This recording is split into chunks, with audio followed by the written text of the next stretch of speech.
Update 50 came with some very interesting changes to the Tack Paragon, and the changes does result in an overall buff, but there are some things about it that might change how you want to use the tower. So first of all, the number of tacks that spawn from every expiring blade has been increased from 6 to 8 or 33%.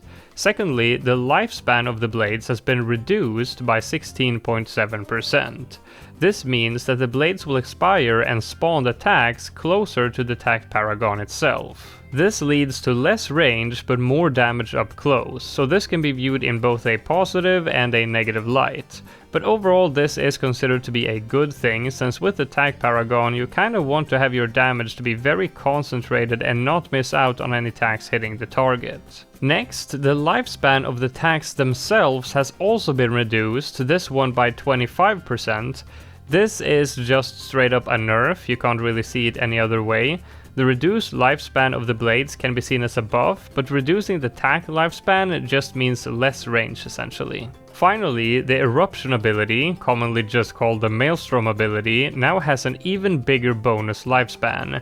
This is to counteract the reduced lifespan changes to the tower in its normal state, so that the ability remains very similar to before the update in terms of the lifespan when using the ability. So what does all this add up to? Well, the tacks had a DPS increase of 33.3%, but that's just the tacks. If we take a look at the damage from the blades, we see that they deal 20 damage each, while the tacks do 10 damage. So prior to the update, each blade plus the tacks that it spawns could deal a potential 80 damage to a single target if all the tacks hit. After the update, that is now 100 damage total, an increase of 25%. If we do the same calculation and include the bonus boss damage, we get almost the exact same result, but a slightly higher buff of 26.1%. So now we have a more true picture of the actual buff, but we aren't quite done yet. Now we have to factor in the shorter lifespan, but that can't really be done just by calculating it. That has to be tested and compared to the old update, and different size targets will give different results, so with this one we're just gonna have to guess on its impact. And lastly, this all assumes that no abilities are being used. This is just the buff to the normal attacks, but in any real game you will of course be using the abilities as well, and when you factor that into the total damage output, suddenly the buff gets a lot smaller because the meteor impact ability does do a lot of damage. So overall, the buff is less than 25% if including the abilities into the calculations, probably closer to like 12%, but that depends on a lot of other stuff. But let's talk about the Maelstrom ability for a sec. There was a lot of debate when this Paragon first came out about whether or not you should use the ability to increase single target damage. Some people were saying that you shouldn't do it because that causes the blades to spawn the attacks further away, thus leading to you missing damage, which is true, but by using the ability you also get the damage from the new fire attack. So the other side were arguing that the fire damage makes up for it and using the ability is better. I can't remember testing this myself, I usually just spam the ability, so I'm not sure which one was actually better, but let's test it in this new update and find the current answer. And the results actually surprised me a bit. I thought that not using the ability might be better now that all the attacks are closer to the center when not using the ability, but it seems that using the ability is better, and this was the result both when testing it over a straight line or in the tiny square when the bad circles the Paragon. So this means that this probably was the case in the prior update as well, and probably even more so. Using the ability is better even for single target damage. Another thing that this update does is that now debuffs are even more effective with this tower.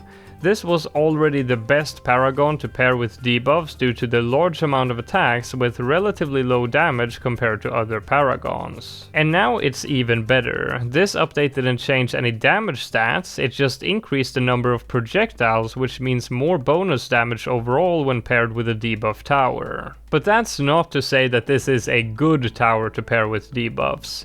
The blades do 20 damage and attacks do 10, and if you get all the debuffs, that's plus 12 damage, and when averaging out the percentual increase over the blades and the 8 attacks, you get an increase of 108%. Now, I know what you're thinking.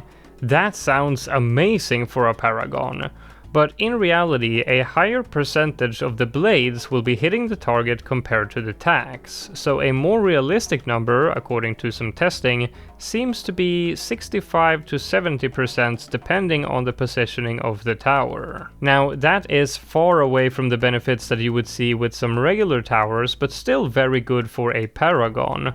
Although again, these calculations are only for the base attacks. If you factor in the damage from abilities, this number will drop significantly, probably down to 30% or something. And that's just for free play. If we're talking about bossing, we have to factor in the bonus boss damage as well. In this case, the benefit in theory goes from 108% down to 37.2, and remember, that's just in theory.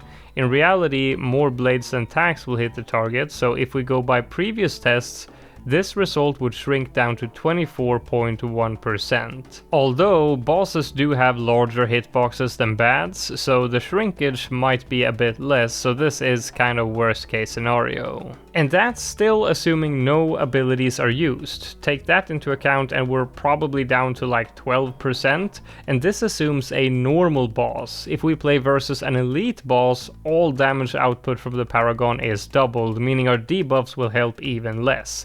Now it's down to 18.6% in theory, 12.1% due to missing tacks, and just 6% if we include the damage from abilities. So overall takeaway in terms of how viable it is to pair debuffs with this Paragon, even after the update, it's still not great. It does help out a little bit for free play, but not that much for bossing, so even with the best Paragon for debuffs, it doesn't see an incredible increase in damage overall, so whether we're talking before or after the update, debuffs doesn't do much. So to summarize the changes to the Paragon, using just the base attack, you can assume a DPS increase of 25% versus single target bads in free play and 26.1% versus bosses, although these numbers are likely an underestimate due to the fact that the blades now have a shorter lifespan. But remember that if you're using abilities, you can probably cut these numbers by at least half to get a rough estimate of the overall damage output buff.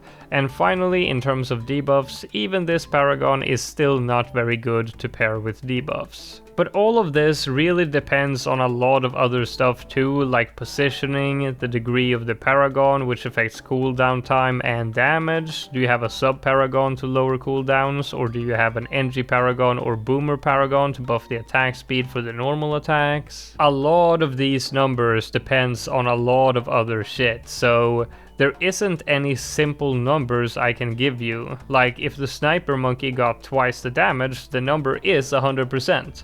But in this case, there are a lot more factors to it. But the takeaway is that the Paragon has been buffed, but if you really want to know exactly by how much, you'll have to graduate Harvard first.